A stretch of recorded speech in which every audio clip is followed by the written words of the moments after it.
Mrs Gupta के यहाँ पर आज घर के सभी लोग इकट्ठा हुए थे। आज उनका हैप्पी वाला बर्थडे था और इसलिए उन्होंने अपनी बेटी निधि और अपने दामाद राजेश को भी घर पर बुलाया था। मिसेस गुप्ता के घर में मिस्टर गुप्ता, उनका बेटा धीरज और बहू पीहू रहा करते थे। पीहू घर के कामों में बहुत ही माहिर थी, खाना तो बहुत अच्छा बनाती थी और घर के बाकी सारे काम भी बहुत अच्छी तरीके से करती थी। इसी वजह से मिसेस गुप्ता अपनी बहू से बहुत खुश थी। घर में हंसी मजाक का माहौल था। सब लोग ड्राइंग रूम में बैठे हुए थे।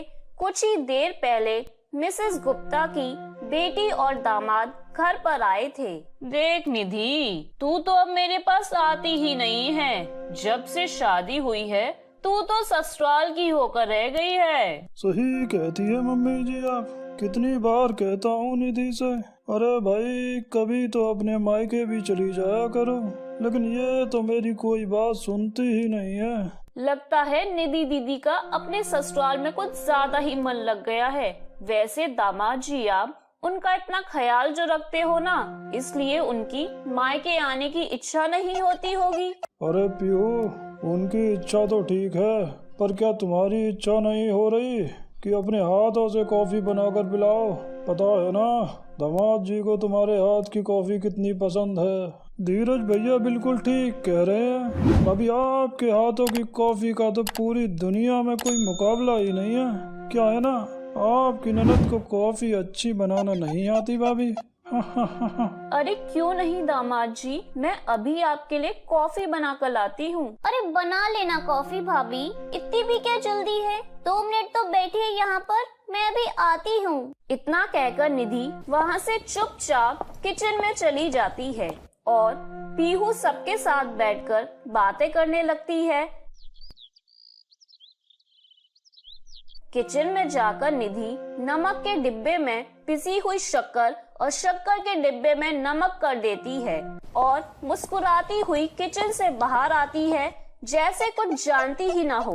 बहुत शौक है ना अपने हाथों की कॉफी की तारीफ सुनने का। हाँ, अब देखती हूँ कैसी होगी तारीफ, अब आएगा असली मजा। निधि रसोई में अपनी खुरापात को अंजाम देकर सबके पास बाहर आ जाती है। ओ भाभी, अब बात ही करती रहोगी या कॉफी भी बनाओगी? अरे हाँ, अभी बना कर लाती हूँ। वैसे भाभी कुछ भी कहिए, ये लाल रंग ना आप पर बहुत जचता है। बहुत सुंदर लग रही हैं आप इस सूट में।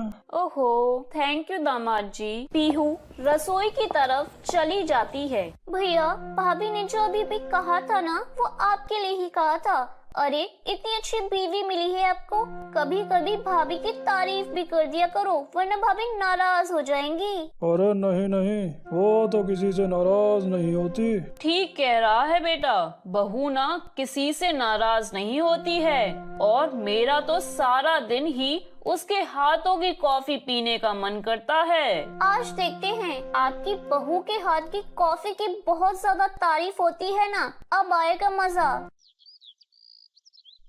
कुछ देर बाद पीहू हाथ में कॉफी की ट्रे लेकर वहाँ पर आ जाती है। राजेश बस इसी का तो इंतजार कर रहा था कि भाभी की हाथ की कॉफी पीकर सारी थकान उतर जाएगी। कॉफी के साथ साथ आप लोगों के लिए गर्मा गर्म समोसे भी बना कर लाई हूँ। अरे वाह बहू, ये बहुत अच्छा किया तुमने।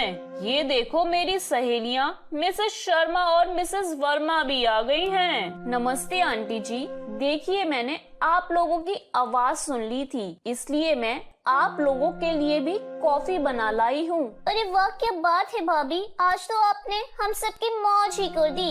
बर्थडे पार्टी से पहले ही पार्टी हो गई। अभी तो मम्मी के बर्थडे का केक भी नहीं कटा। मम्मी जी आप भी कॉफी लीजिए ना।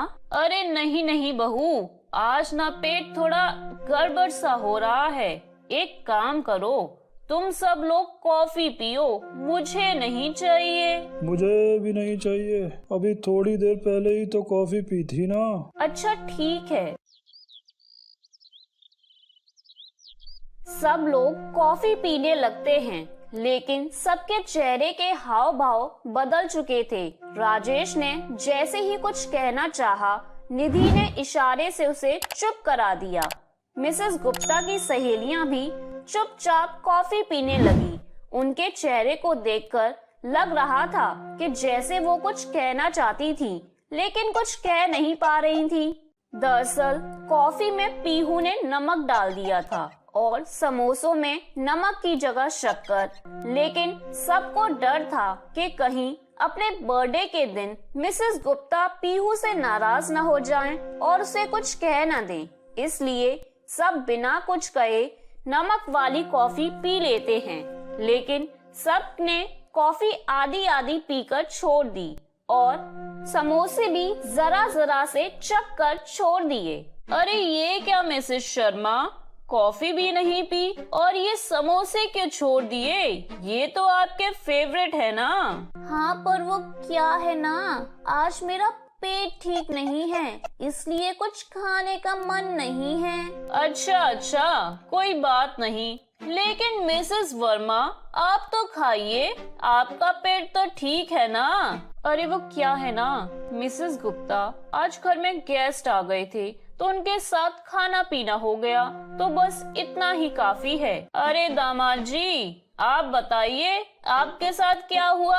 आप तो कब से पीहू के हाथ की कॉफी पीने के लिए कह रहे थे। वो क्या है ना मम्मी जी, आपके बर्थडे का केक खाना है ना, तो बस पेट में जगह बचा कर रख रहा हूँ। अभी कॉफी समोसे से पेट भर गया तो खा नहीं पाऊंगा ना। मिसेस गुप्ता को वैसे तो किसी की बात समझ नहीं आ रही थी, लेकिन उनको कुछ अजीब लग रहा था। लेकिन निधि के होठों पर मुस्कुराहट थी, क्योंकि उसे तो सारी बात पता थी।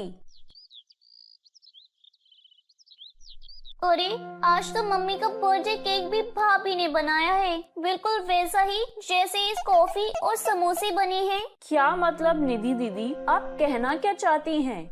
अरे मेरा मतलब जैसी अच्छी कॉफी बनाई है वैसा ही केक भी बनाया है। आज ना आप सब लोग पेट भरकर केक खाना। हाँ। ये सुनते ही वहाँ मौजूद सभी लोगों के चेहरे का रंग उड़ गया। सबको लग रहा था कि पीहू ने कॉफी की तरह केक भी नमकीन बनाया होगा, इसलिए सब लोग एक दूसरे की तरफ देखने लगे। मिसेस गुप्ता को भी बात समझ नहीं आ रही थी, लेकिन निधि को इन सब में बड़ा मजा आ रहा था। चलो मम्मी, जल्दी से केक काटो।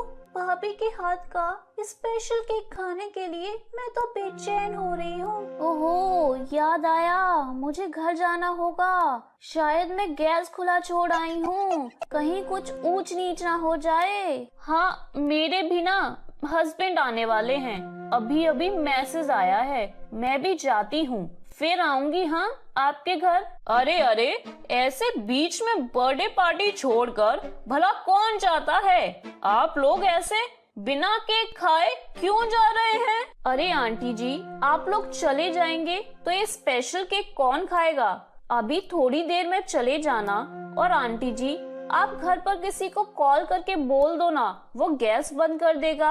आपको जाने की क्या जरूरत है? हाँ, आप लोग पार्टी एंजॉय कीजिए, मेरा एक जरूरी कॉल है तो मैं उसे अटेंड कर लेता हूँ। सब लोगों की बातें सुनकर धीरज को थोड़ा अजीब सा लगता है। वो पीहू को अपने साथ अंदर आने का इशारा करता है। पीहू धीरज के पीछे पीछे अंदर जाती है।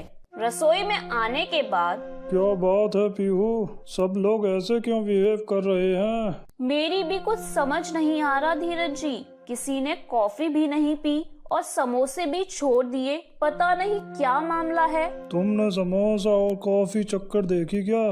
कहीं कुछ गड़बड़ तो नहीं है ना? नहीं, मैंने तो कुछ भी नहीं चखा, अभी चक्कर देखती हूँ। जब पीहू समोसे चख कर देखती है तो उसे पता चलता है कि समोसे मीठे थे। उसने फटाफट से नमक और चीनी के डब्बों को चेक किया तो उसे पता चला कि सब कुछ उलट पुलट था। अब पीहू और धीरज की समझ में सब कुछ आ गया था। पीहू को ये भी पता चल गया था कि ये काम किसने किया है। वो दोनों बाहर आते हैं। अब मुझे समझ में आ गया है कि आप लोग पार्टी से भागने की कोशिश क्यों कर रहे हो। डरिए मत, मेरी बीवी ने केक में शक्कर ही डाली है, नमक नहीं। उसने तो बस कॉफी में गलती से नमक डाल दिया था और आप लोग डर गए। क्या कॉफी में नमक था? हाँ मम्मी जी, और समोसे में चीनी। अरे लेकिन आप लोगों ने बताया क्यों नहीं? ताकि बर्थडे के दिन आपका मूड खराब न हो जाए इसलिए। वैसे मीठे समोसे इतने भी बुरे नहीं थे। अरे सही है ना, इस बहाने हमने कॉफी भी कम पी और समोसे भी कम खाए। वैसे भी ये कोई हेल्दी चीज तो है नहीं। सब लोगों की बात सुनकर मिसेस गुप्ता को हंसी आ गई, लेकिन निधि के होश उड़ गए। उसे लगा कि पीहू सबके सामने उसकी पोल खोल देगी, लेकिन पीहू ने ऐसा कुछ नहीं किया। उसने इशारे से बस निधि को बता दिया कि उसे निधि की खुराफात पता चल गई है। कॉफी नमकीन होने से पार्टी में हंसी का माहौल था और इस तरह से कॉफी के मीठा ना होने पर भी मिसेस गुप्ता की पार्टी काफी अच्छी हो गई। तो मेरे प्यारे दोस्तों, कैसी लगी आपको मेरी ये कहानी? मुझे कमेंट करके जरूर बताएं और इसे अपने दोस्तों के साथ शेयर करें। और हाँ दोस्तों, अगर आपने अब तक मेरे चैनल को सब्सक्राइब नहीं किया है तो जल्दी से नीचे वाला काला बटन दबाकर सब्सक्राइब कर लें। तो मिलती हूँ मैं आप सभी से फिर एक नई कहानी के साथ। तब तक के लिए आप अपना ध्यान रखें। बाय बाय दोस्तों।